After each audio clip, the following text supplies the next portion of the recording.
మహాకుంభమేళా జరుగుతున్న సందర్భంగా ఒక పేద బిచ్చగాడు గంగానది ఒడ్డున జీవనం సాగిస్తున్నాడు.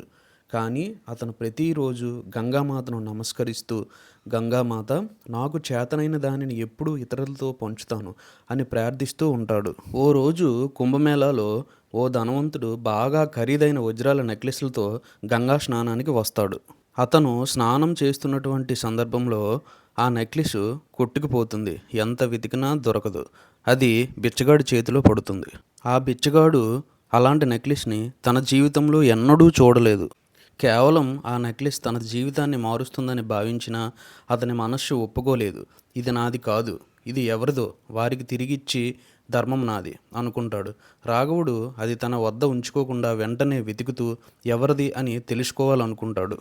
చివరికి ఆ ధనవంతుడిని కనుగొని నెక్లెస్ను తిరిగి ఇస్తాడు. ఆ ధనవంతుడు ఆశ్చర్యపడి, నువ్వు ఇంత పేదవాడివి, అయినా నాకే ఎందుకు ఇచ్చావు? ఈ నెక్లెస్ విలువ నీ జీవితాన్ని మార్చగలదు, నీకు తెలుసా అని అంటాడు. అప్పుడు ఆ బిచ్చగాడు నవ్వుతూ చెబుతాడు, మామూలుగా మనం ఉన్న దాంట్లో తృప్తి చెంది ఒకవేళ అదనంగా వచ్చిన దాంట్లో దానం చేయడం నిజమైన ధనం. ఇది నాకు చెందినది కాదు, మీది. పరుల సొమ్ము పాము వంటిది, అది ధర్మం కాదు కదా.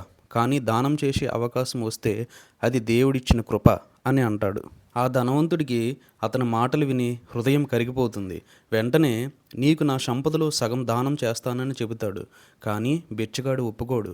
నేను గంగామాతకు ఇచ్చిన వాగ్దానం ప్రకారం చేతనైన దానిని పంచుకోవడం మాత్రమే నాకు తెలుసు. మీ ప్రేమే నాకు దానం అని చెబుతాడు. ఆ కథ కుంభమేళా భక్తులకు వచ్చిన వారికి ఎక్కువగా వినబడుతుంది. ఒక పేదవాడి పెద్ద మనసు అందరికీ ఉదాహరణ అవుతుంది. మనకున్న దాంట్లోనే తృప్తి చెందడం గొప్ప ధనం.